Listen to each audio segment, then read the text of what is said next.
It's another Thunder Thursday on News OK. I'm Mike Sherman, sports editor of the Oklahoman, here with our Thunder beat writer Anthony Slater. Barry Trammell and Jenny Carlson are needed elsewhere, and of course Darnell Mayberry's on assignment. So it's just Anthony and I, a little different version of Thunder Thursday. We're here in the studio, and we're talking about the Oklahoma City Thunder, which is now hitting the stretch run, fighting for its playoff lives, tied with the New Orleans Pelicans, needing to finish one game ahead, Anthony, because of the tiebreaker goes to the Pelicans. And how on earth did the Thunder get here? A lot of what ifs. I mean, everyone talks about the injuries and should talk about the injuries. I mean, there was the rash at the beginning of the season. There was the middle of the season, and then this flood at the end of the season, including Durant out for the season.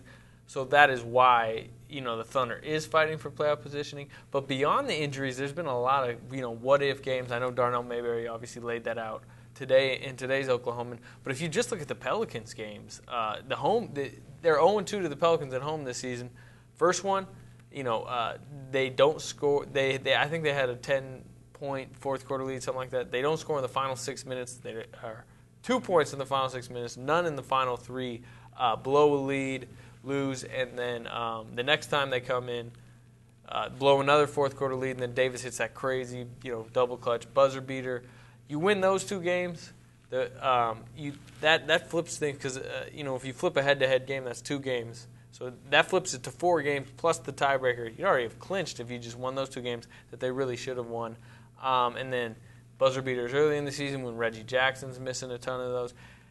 Lost to the Knicks, lost to the Kings. I mean, there's just a lot of games that this team should have won that they didn't. So that's why there's a chance for the first time in, 5-6 years, no playoffs in Oklahoma City. Darnell did a good job of laying that out, of course, in today's paper, which you referenced. 2 of them involved Portland.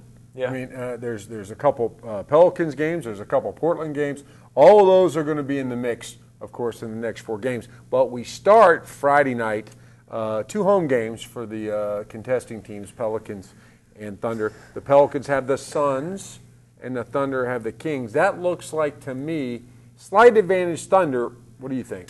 I agree with that because you got Thunder playing a Kings team that's worse than the Suns, I'd say. And Boogie Cousins, DeMarcus Cousins, who's their all-star, clearly their best player, has been dealing with some injury issues. He didn't play last game. Rudy Gay, their second best player, has had a concussion recently. He didn't play last game. We don't know who will play for the Kings, but there's a possibility. You'd favor the Thunder regardless, but there's a possibility they'd be way favored in that game. But at the same time, the Suns were just eliminated last night, actually, from playoff contention. They didn't really have a shot anyways, but now they're for sure out mathematically. So you got to like both the Pelicans and the Thunder to win their games tomorrow night. Of course, the different trend is the Thunder. If the Thunder's going to get into this, let alone, doesn't matter who they're playing, it matters how they're playing. Anthony, right now the Thunder's on perhaps its worst stretch of basketball since it became a playoff contending team. Yeah, I would agree. Really, since the All-Star break, since this team reformed with Enes Kanter and that whole trade that went down and Kevin Durant leaving. But they are playing their worst stretch of basketball with those new guys. But you got to remember, if you look, they've lost 6 of 7 games. 2 of those were to the Spurs. 1 was to the Rockets. 1 was to the Grizzlies. 1 was to the Mavericks. These are Western Conference playoff teams ahead of them that are really, without Kevin Durant and Serge Ibaka, are better than them. So, I mean, the only, I guess you could call it a bad loss within the 6 is at Utah with that whole Enes Kanter situation that went down there. Not a good loss, but not awful. And then the only 2 blowouts were the 2 Spurs games, and the Spurs are playing incredible. They're blowing out everybody right now. And then 22 straight games they've had a double-digit lead. That's crazy. And they're going to come into this equation, of course, against the Pelicans. We'll get to that. Then we go to Sunday night. Sunday night's when the scoreboard watching happens because, of course, the Thunder play at Indiana. Not expecting Paul George to come back when you drew this up, but he is back. He's back. He's coming off the bench still. They're easing him into the rotation. Although his first game back, he came off the bench, but I think he scored like 14 points in 13 minutes, something like that. So he's got something to prove. And, of course, then the Pelicans are at Houston, 6 o'clock tip there. Where's the advantage in this on the Sunday night game? I don't really like either team in their games. I think the Thunder, you'd say, had this, more of an advantage because Houston's a better team. So the Pelicans going to Houston, that'll be a real tough one for them. Houston is fighting for that 2 spot, still wanting to win they really want the Mavericks. Just like anyone that's still fighting for that 2 spot, which is almost everyone between 2 and 5 wants the Mavericks at 7. So I don't really like the Pelicans in that game, but I'm not really sure I like the Thunder at Indiana. They've had road troubles lately. Really all season they've had road troubles. Indiana's fighting for a spot. I think that'll be a good game. That honestly, to me, almost seems like maybe the decider in this whole thing. I agree. When I looked at it, I thought, that game in Indiana is sort of the one that the dividing line, the sort of the over-under. Okay, then Monday night basketball, an odd one because the Pelicans are going to Minneapolis. They're going to go play the T-Wolves, 7 o'clock. And then the Thunder has the Blazers here in the last home game of the season, regular season or not.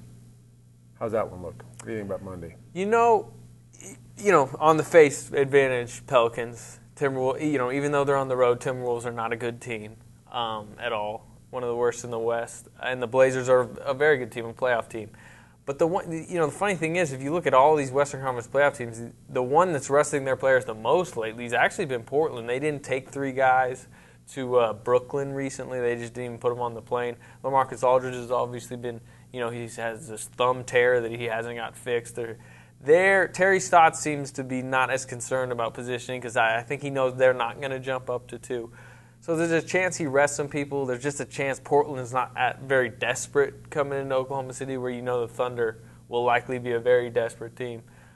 So, at home, I think they can, I think that's maybe a toss-up game depending on who Portland plays. But, I could see the Thunder winning that game, but I would assume the Pelicans will take care of business in Minnesota that night. That game, all the Portland games, especially the way this team's playing defense, it just seems like LaMarcus Aldridge at any point is going to create problems for scoring close to the basket. And Damian Lillard really has had some nice games against the Thunder. Yeah. Don't leave him wide open on that, that curl over the top he did at the Rockets. And then, we were talking about what ifs earlier. Thunder, right after they blew that Pelicans game, they blew a Portland game. They 10-point lead in the final, I think 120, and Lillard hit the shot to take it to OT. Portland's had their number the last, couple seasons. But like I said, if LaMarcus Aldridge isn't playing, things change. Thunder needs to finish a game ahead of the Pelicans, and the Pelicans are going to end their season at home against the Spurs.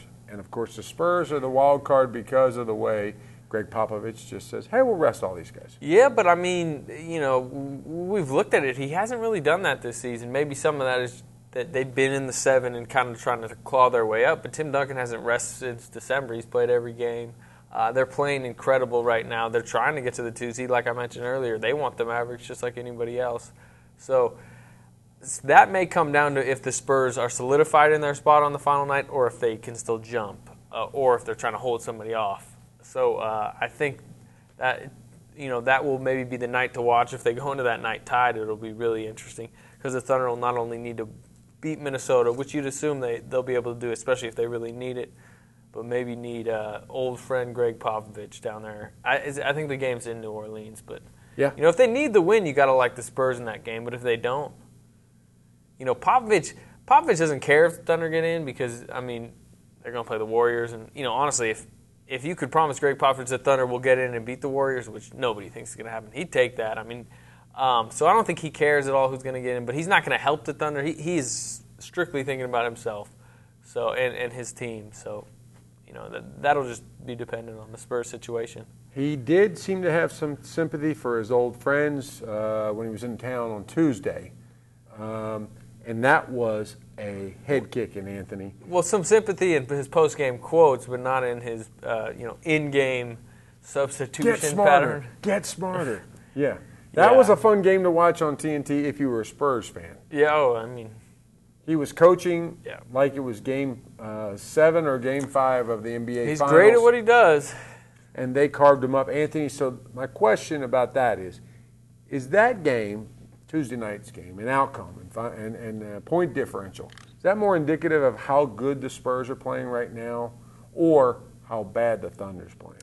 I think you had more. To pick one. I think more how good the Spurs are playing. That first quarter, especially kind of sitting courtside.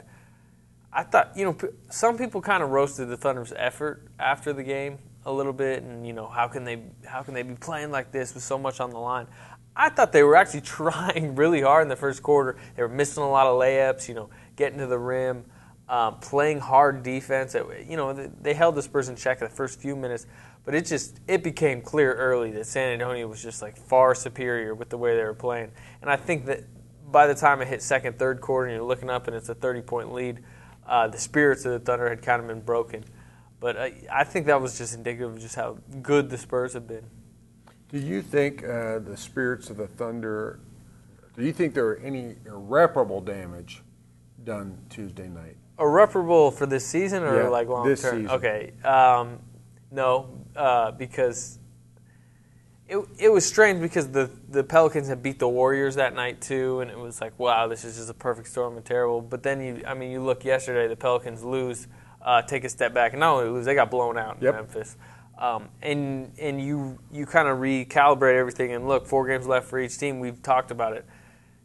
The Thunder definitely still got a shot to make the playoffs. And if you look at the schedule, they've just been losing to a bunch of playoff teams. They're not really playing anymore except for the Blazers. So I think they'll be fine. The question is, do they really want to get in and play the Warriors? Should they want to get in? I mean, that's a whole different discussion. But I think this team's confidence is fine. Well, let's have that discussion.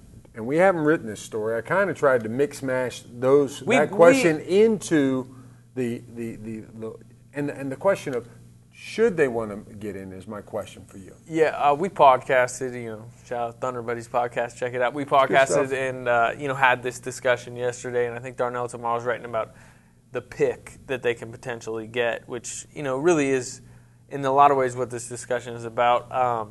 If they get in the playoffs, it looks like they won't jump Washington. If they jump Washington, they'd give their pick to Philly. Washington's obviously in the East, but that would give them the 19th pick. The Thunder's pick is top 18 protected. So if they get in, I still think they'll be 18. If they don't get in, they'll be 14. So it's the difference between the 14th pick and the 18th pick.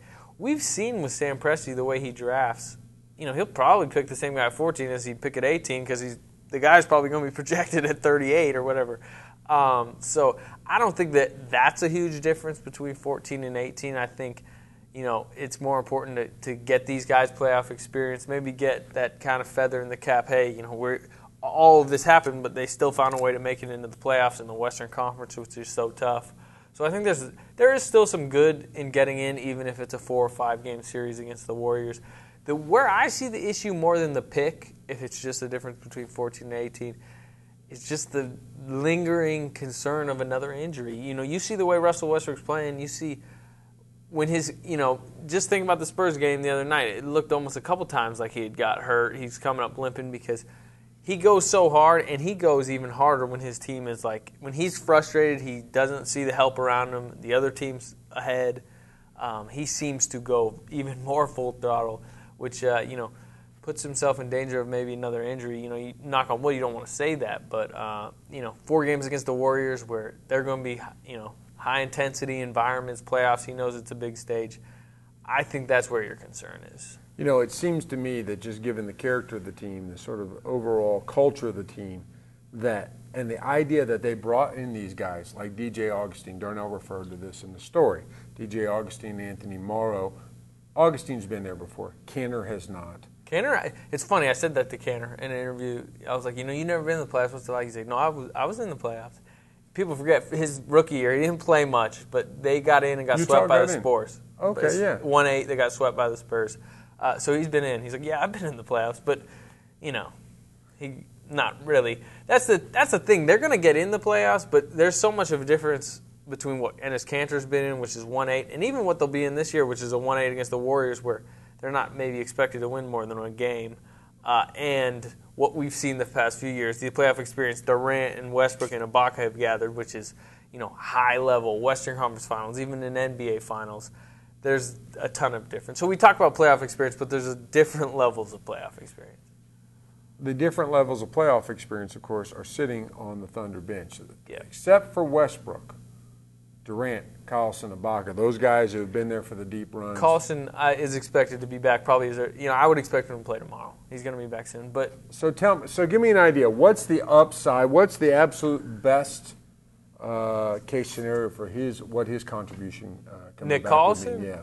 20 minutes a night, against certain teams. Against the team tomorrow with Boogie Cousins, you get 6 more fouls. You don't have those situations where, the last few games, Thunder's in foul trouble, Dirk Nowitzki's out there, and you got to throw Steve Novak on him. Or, who was it the other night? The Rockets game where Dwight Howard was kind of going to work. Nick Collison's a guy you could throw on Dwight Howard. You can throw 20 minutes. You'll get better defense, solid pick and roll coverage.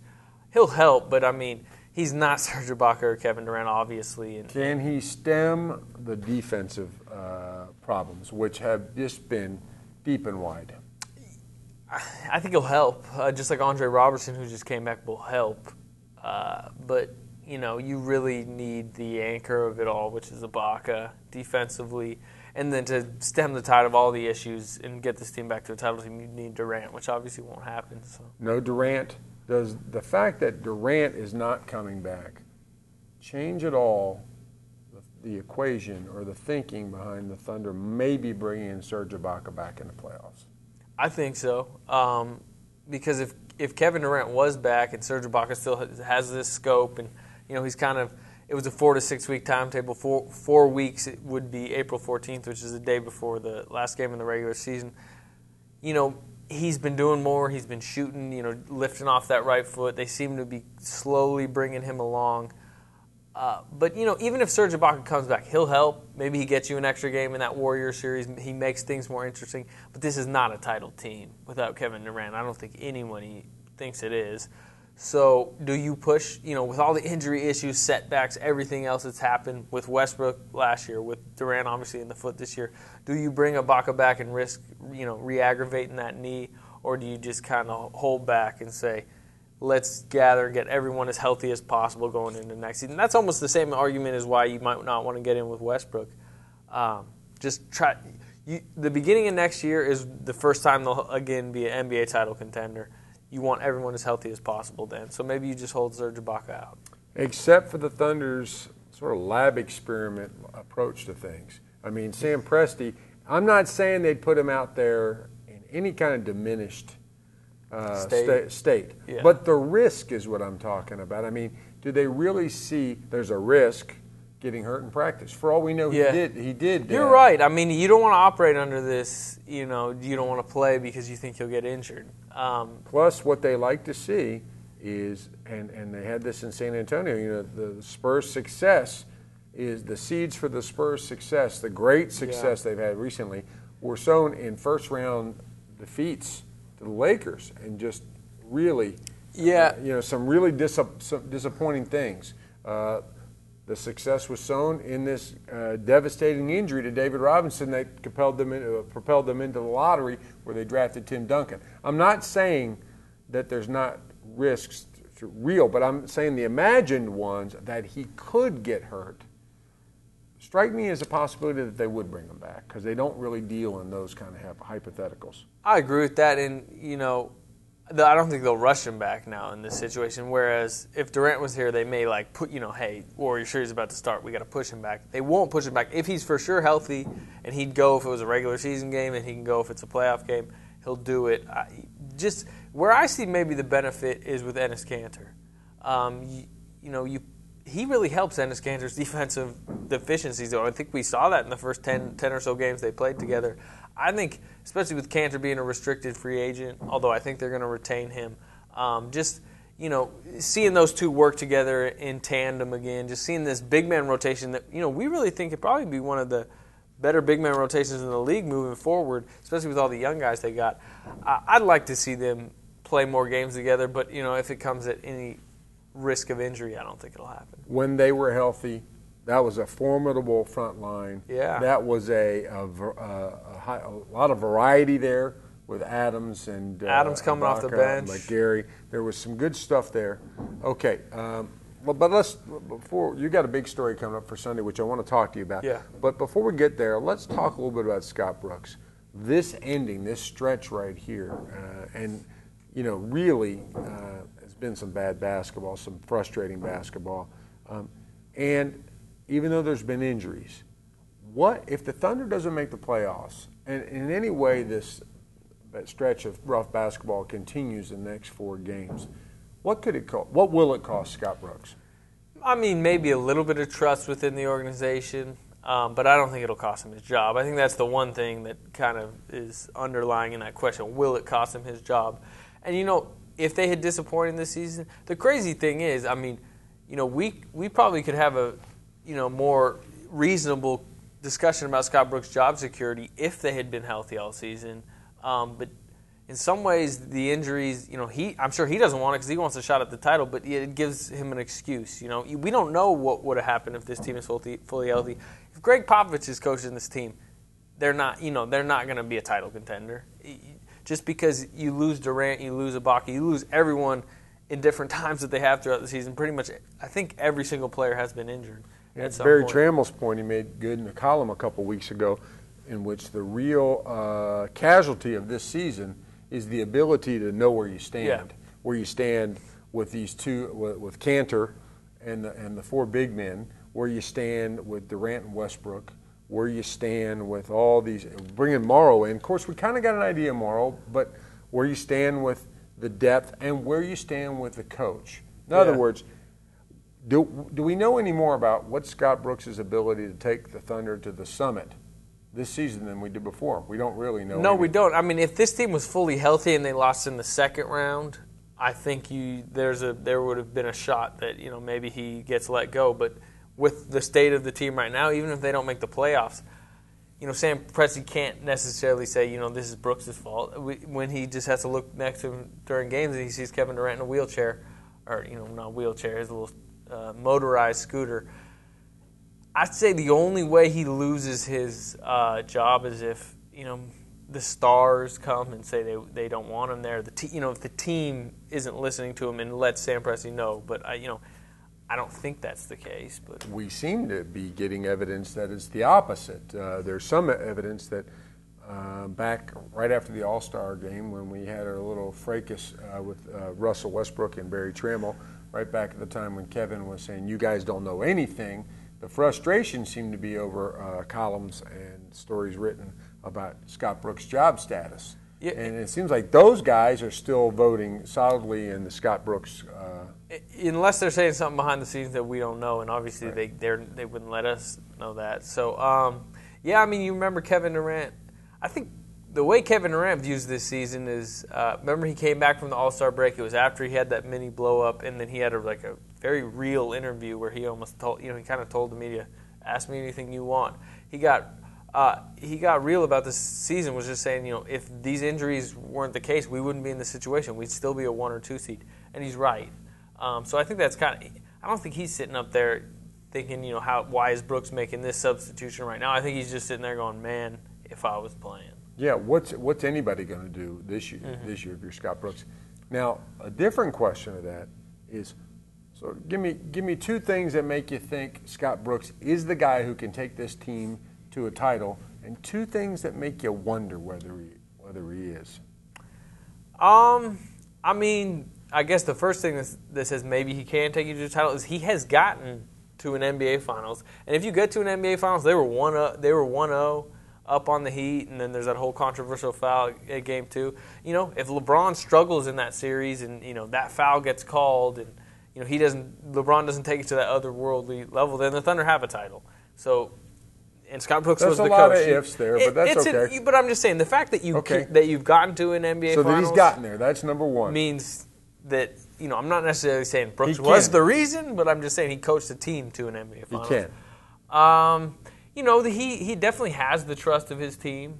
He adjusted in the playoffs last year, was making lineup adjustments. He's shown, I think, in the last 2 years more of a trust in his young guy, Steven Adams. I remember when Steven Adams was drafted, it was like, will he live in Tulsa? No, he immediately became a part of the rotation. I think he's gotten better and adapted more the last few years. 2 reasons why he can't. The offensive deficiencies as far as ball movement still kind of linger a little bit. Especially when the star power's here and you expect the offense to be its best, sometimes late in games it can bog down. With hero ball. It was actually as good as we've seen the Thunder offense maybe ever was that little stretch after the All-Star break when Cantor was here and they had maybe a more traditional offense. The other one is, this guy, Scott Brooks' calling card as a coach is like his teams will always play good defense. They've always played good defense because he's always out there in the front saying, defensive disposition, that's where we make our money, blah, blah, blah, all that stuff.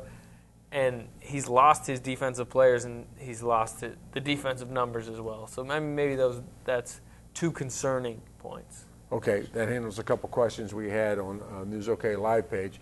Let's handle your Sunday story. Okay. On Enes Kanter, which you've been working on for a while, and of course, he just lives right across the street from us right here. Cold Cord. Yeah. Although I don't know if we should tell people that. They'll be. He has a 40-point night. They'll be out there flocking with autograph seekers. They could stand right in front of the Oklahoma. Well, he lives at the Cold Cord Hotel now, but if he signs this offseason, he's going to buy a home. So I think it's one of those deals where a guy acquired late in the season, probably he makes arrangements where they put him up. And so they put him up in this nice hotel right across the street from us. We saw him. His car, somebody pulled up with his car a couple times. You found him to be a friendly guy. Great guy. One of the best they've ever brought through here as far as friendliness with the media. People don't really care that much about how friendly they are with us. But I would just say he likes friendliness. He's always he's talkative with anybody and everybody. You come up to him. He doesn't view himself above anyone, even though he's an NBA player. I guarantee if you see Enes Kanter on the street and go up and let him know you know who he is, he'll be very friendly with you. And you found him to be engaging and compelling. And the story about him is what? What's the compelling angle on him? His life. People know he's from Turkey, but it's funny. He gets dropped into this playoff chase. Thunder fans aren't paying attention to him. He's a Utah Jazz power forward for the last few years. The Jazz, while the Thunder play them 3-4 times a year, they haven't mattered. So Thunder fans don't really know who he is, and then suddenly he gets dropped in a playoff race, and they don't know much about him. But he's a guy that grew up in Turkey. He's the youngest player, at least at the time when he played, which would have been when he was 16, was the youngest player ever in EuroLeague. He's had a lot of issues. He wanted to come to the United States and play college basketball, and his dad was big on education, because he's a biology professor in Turkey, pushing him here. The Turkish Fenerbahce, the pro team there, was, kind of protested that decision and tried to sabotage that decision in a lot of ways. Did in a lot of ways, and then he had to go to 4 different high schools because of this, and then there was a huge. Kentucky brought him on as a recruit. He signed, went to Kentucky, but the entire time in Kentucky he was fighting eligibility issues. Fenerbahce is working with the NCAA, trying to give them all these transcripts, different stuff like bank statements, trying to get him ineligible so he'll come back to Turkey, sending him Facebook messages, come on, we need you back here, stuff like that. And while he's just sitting there, he's 18, and not only is he 18, he's a very young 18 for his class. I want to play basketball. He really wanted to play NCAA basketball. He wanted to play at least 2 years. And the NCAA rules him permanently ineligible. He's forced to. It's just a long, twisting journey, and it in a lot of ways shows his distrust of organizations and different things, and why he was a little bit unhappy in Utah, unhappy with how his last 4 years have gone, and so happy he's now here. So the headline, why is this man smiling? Now, that's an old GQ or Esquire magazine line about Richard Nixon. Why is this man laughing? But why? Here's a guy with the sky falling here in Oklahoma City for the Thunder, and he seems to be pretty happy. And so, how do you like that as a headline? Why is this man smiling? I like it. A long, twisting journey, but yes, he's now smiling. Like I was saying, he's a affable guy. I've come to know, but talking to Steve Novak, who knew him in Utah, and some other people, it wasn't always like this. I think his eligibility issues, and then the lockout, and then what happened in Utah, and his, some of it's his fault in Utah. There's no doubt about it. But it sounded like his first few years in the league, he wasn't as happy, and he's really found his home. And he's a restricted free agent this summer, but I think the plan is to bring him back for the long term. Okay, last question. We'll take this right from the live chat, and that is this. Anthony, this guy who identifies himself as Bill, he's heard that if the Thunder re-sign Kanter, they won't be able to retain Steven Adams after his deal is up. Should they keep Kanter, and is that logical? Is They should keep Canner. They've never had an offensive center in this ilk. I think when he plays with Serge Ibaka, it's a great front line where two amazing offensive big men, one who can really post up, rebound, putbacks, great. Another one who's a floor stretcher, super athletic, can cut, can hit threes, and then Canner, who his issues obviously are on defense, where I think he can still get better. He's only 22, which is crazy. I mean, he's 4 years in the league, but he's only 22. I think he can get better defensively, and then I think when Ibaka's out there, just it hides him in a lot of ways. So yes, I think they should bring back Canner. You worry, I've heard that thing with Adams, but Adams is cheap labor they have him cheaply under contract for 2 more seasons, and then by the end of that time, I mean, I know Durant's salary and everyone's salary is going to bump up, but at this point, you sign Cantor, and then you worry about Adams in the future when the cap's going up. We'll see how much he's going to make. If Durant, doomsday scenario, Durant doesn't decide to come back, you suddenly got a ton of cap space anyways. So, no, you sign Cantor, and you worry about Adams later. Thanks, Anthony. That's all for this edition of Thunder Thursdays, but you can stay with the best coverage team anywhere, every day at News OK, and every morning in Oklahoma. And remember, Thunder Thursdays are brought to you by our good friends at Wheeler Chevrolet. Take that drive down I-40, save yourself some time and money.